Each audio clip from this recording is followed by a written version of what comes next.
était mort et il est revenu à la vie. Il était perdu et il est retrouvé. Il commence à faire la fête.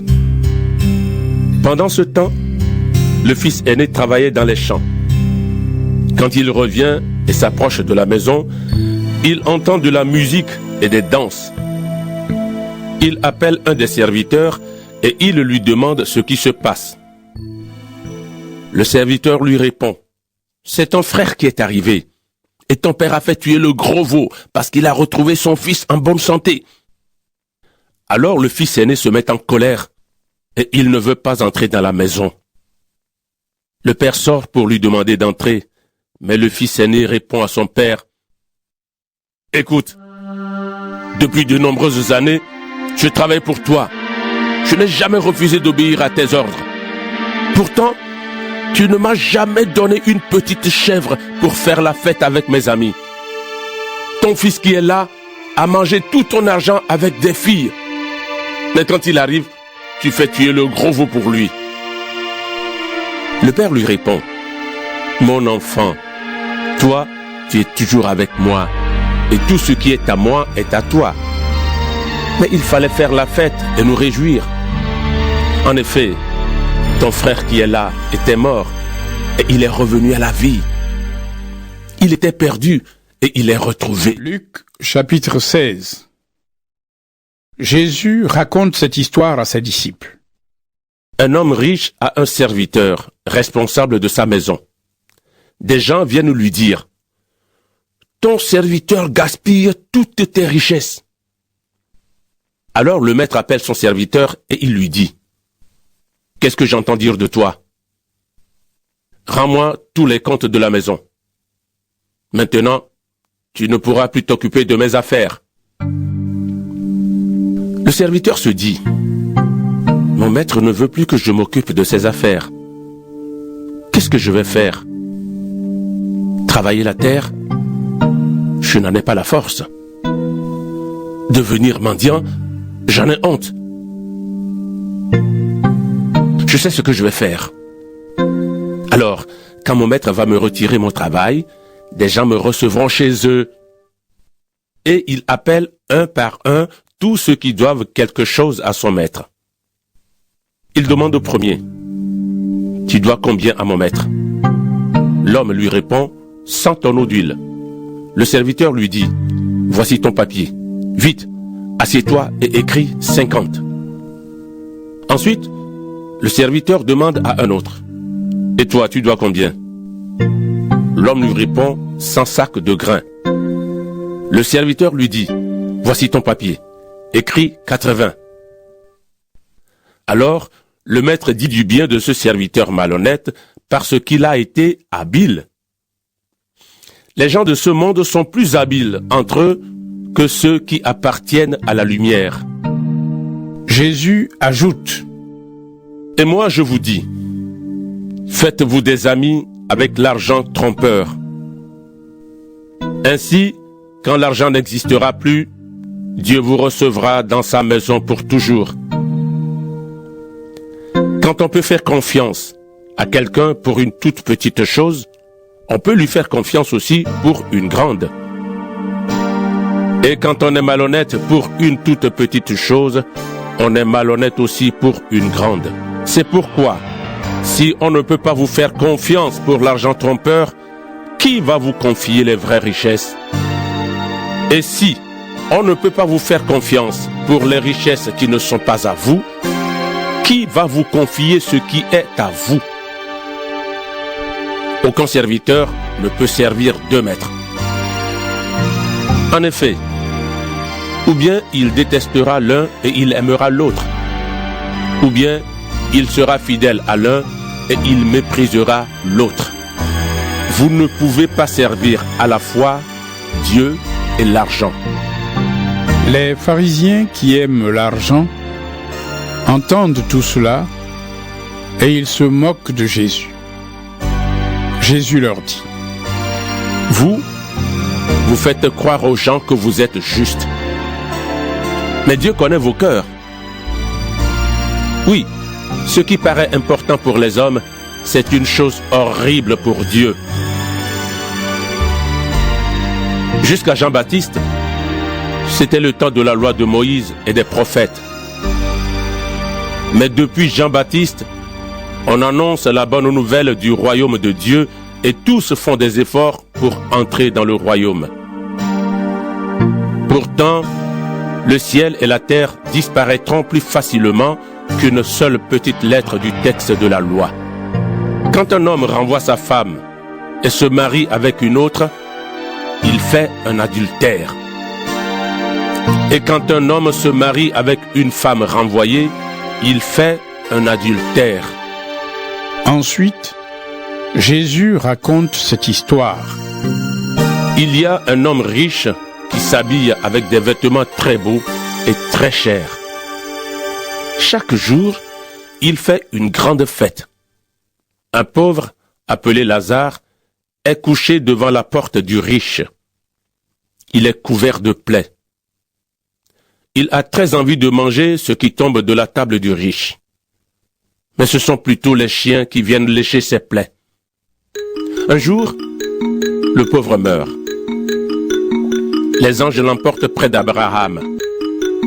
Le riche meurt aussi et on l'enterre. Mais chez les morts, il souffre beaucoup. Alors, il lève les yeux et de loin, il voit Abraham et Lazare à côté de lui. Le riche se met à crier. « Abraham, mon père, aie pitié de moi. Envoie Lazare pour qu'il mette le bout de son doigt dans l'eau et il me rafraîchira la langue. En effet, je souffre beaucoup dans ce feu. » Abraham lui répond, « Mon enfant, rappelle-toi, pendant ta vie, tu as reçu le bonheur et Lazare, lui, a reçu le malheur. Maintenant, ici, il est consolé et toi, tu souffres. De plus, entre vous et nous, il y a un très grand trou. Ainsi, ceux qui veulent aller d'ici chez vous ne peuvent pas le faire. Et on ne peut pas non plus traverser le trou pour venir chez nous. » Le riche lui dit, « Père, je t'en prie, envoie donc Lazare dans la maison de mon père. En effet, j'ai 5 frères. Lazare ira les prévenir pour qu'ils ne viennent pas eux aussi dans ce lieu de souffrance. » Abraham lui répond, « Tes frères ont Moïse et les prophètes. Ils doivent les écouter. » Le riche lui dit, « Abraham, mon père, cela ne suffit pas. Si quelqu'un de chez les morts vient les voir, ils changeront leur vie. » Mais Abraham lui dit, « Il n'écoute pas Moïse ni les prophètes. Alors, même si quelqu'un se lève de la mort, ils ne seront pas convaincus. » Chapitre 17. Jésus dit à ses disciples, « Il y aura toujours des occasions de faire le mal. Mais quel malheur pour celui qui pousse les autres à faire le mal. Supposons ceci. On lui attache une grosse pierre au cou et on le jette dans la mer. Eh bien, cela vaut mieux pour lui que de pousser un seul de ses petits à faire le mal. Faites attention. Si ton frère fait le mal, fais-lui des reproches. Et s'il le regrette, pardonne-lui. S'il te fait du mal 7 fois par jour, et si 7 fois par jour, il revient te dire « Je regrette », tu lui pardonneras.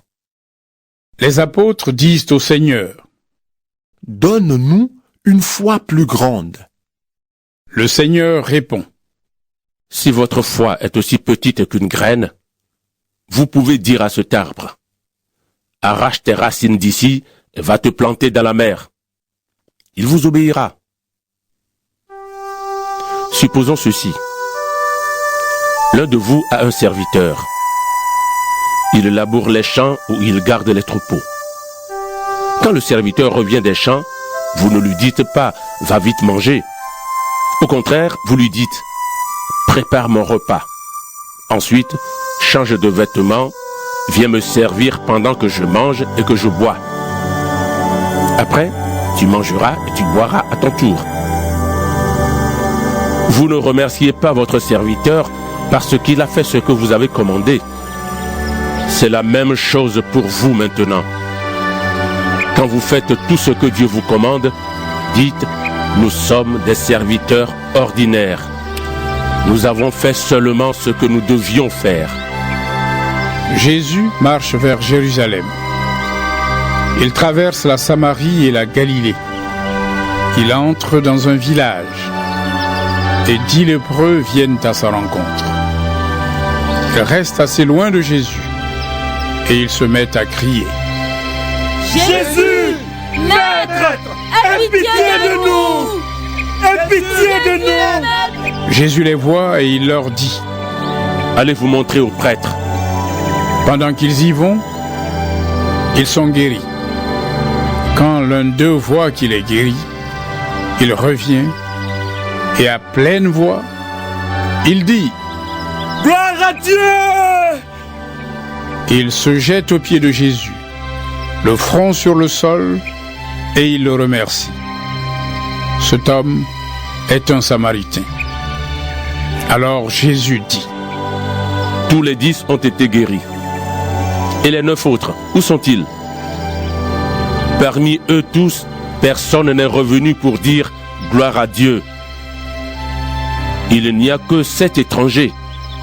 Et Jésus dit aux Samaritains « Lève-toi, va, ta foi t'a sauvé. » Les pharisiens demandent à Jésus « Quand le royaume de Dieu va-t-il venir ?» Il leur répond « Le royaume de Dieu ne vient pas comme une chose qu'on voit. On ne dira pas « il est ici » ou « il est là-bas ». En effet, le royaume de Dieu est au milieu de vous.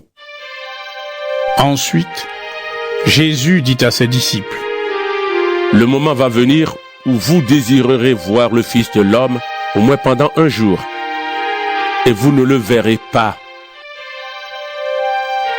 Des gens vous diront, il est là-bas, ou il est ici, mais n'y allez pas, n'y courez pas. En effet, le jour où le Fils de l'homme viendra, ce sera comme l'éclair. Il apparaît tout à coup, et sa lumière va d'un bout du ciel à l'autre. Mais il faut d'abord que le Fils de l'homme souffre beaucoup et que les gens d'aujourd'hui le rejettent. Le jour où le Fils de l'homme viendra, il se passera la même chose qu'au temps de Noé. Les gens mangeaient, buvaient, ils se mariaient ou donnaient leurs filles en mariage. Puis Noé est entré dans le bateau.